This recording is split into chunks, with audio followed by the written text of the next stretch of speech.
A few days ago, a public debate caught my attention. It was not merely about food. It was not merely about politics. It was about something deeper. The question was this: when we serve people, whose name should be seen? Should charity carry a party flag? Should service become a public advertisement? Or should love simply remain love? I have no interest today in taking sides in any political debate. Governments change. Policies change. Parties change. But the gospel does not change. Still, the controversy forces us to ask a deeper question. When I help someone, whose flag am I carrying?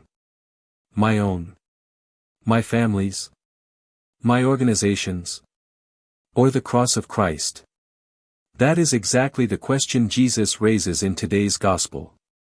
While Jesus was teaching, someone interrupted him. Your mother and your brothers are standing outside. They want to speak with you. The crowd probably expected Jesus to stop everything and go to his family at once. Instead, he asked a startling question, who is my mother? Who are my brothers?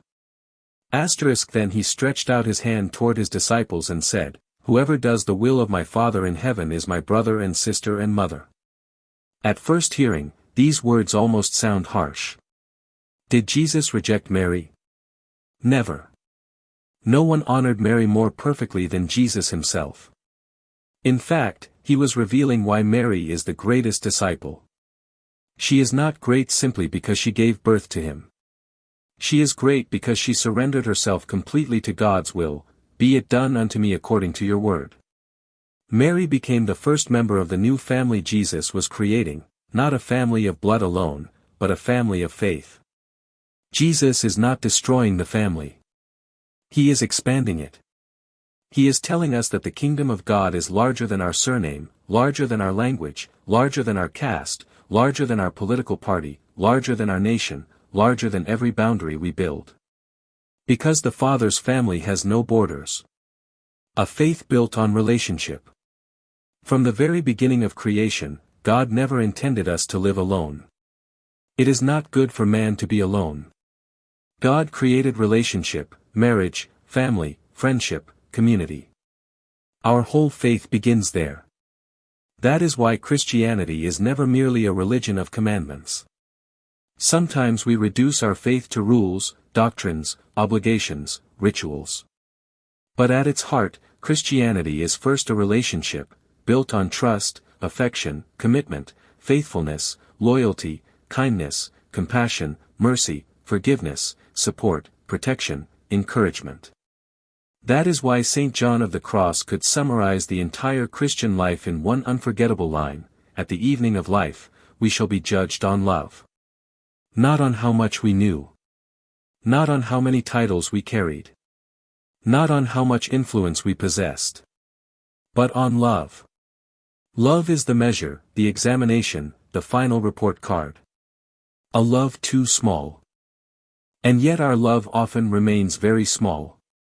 We naturally love those who belong to us, our family, our relatives, our friends, those who think like us, vote like us, pray like us, live like us. Jesus says, that is only the beginning.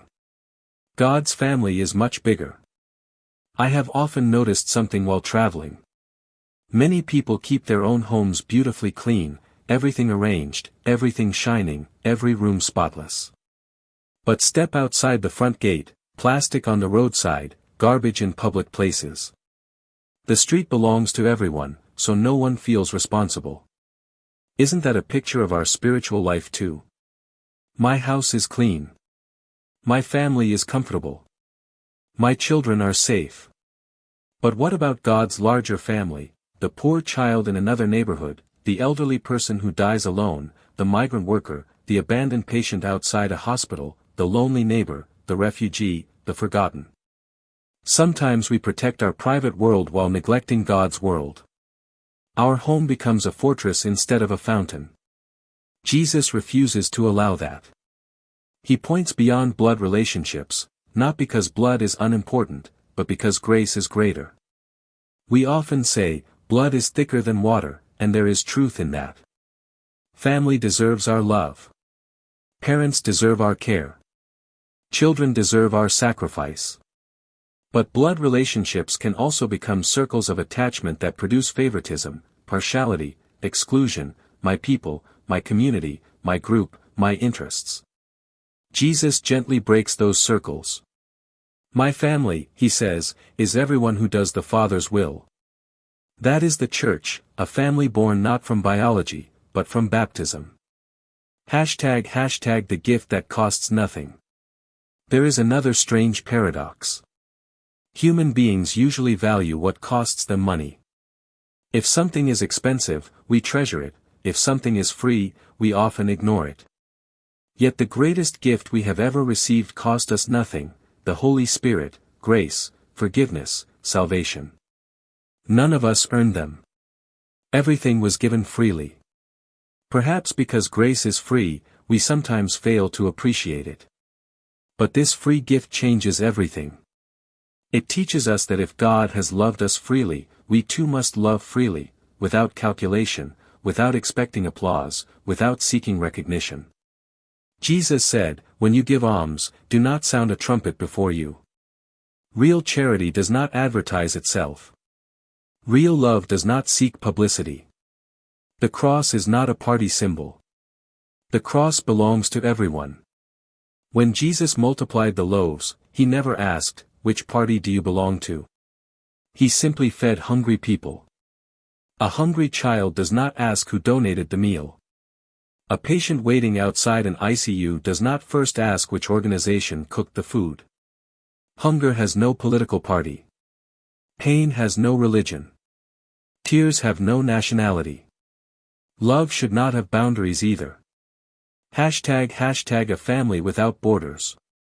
That is why Pope Francis reminds us in Fratelli Tutti that we are brothers and sisters, called to a fraternity that reaches beyond every border. The pain of a child in Sudan. The suffering of Christians in the Middle East. The loneliness of an elderly woman in Italy. The poverty of a tribal family in India. The disaster in another country. None of these is somebody else's problem. They belong to our family, because in Christ there are no strangers, only brothers and sisters. Perhaps that is why Jesus stretched out his hand toward his disciples. Notice where he pointed, not toward a building, not toward an institution, but toward people. The church is not first a structure. It is a family, where every member carries the burden of another. Today Jesus asks each one of us, how large is your family? Does it end at your dining table, or does it reach as far as God's heart? At the evening of life, Jesus will not ask, how carefully did you protect your own? He will ask, how far did you allow my love to enlarge your heart? Because on Calvary, Jesus transformed a family from Nazareth into a family without borders. As we approach this Eucharistic table, let us remember the words of St. John Chrysostom: if you cannot find Christ in the beggar at the church door, you will not find him in the chalice. Today Jesus is still stretching out his hand, not toward one family, one nation, or one community, but toward the whole world, saying, "Here are my mother. Here are my brothers. Here are my sisters." May we have the courage to belong to that family, not only in name, but by doing the will of our Father in heaven. Amen.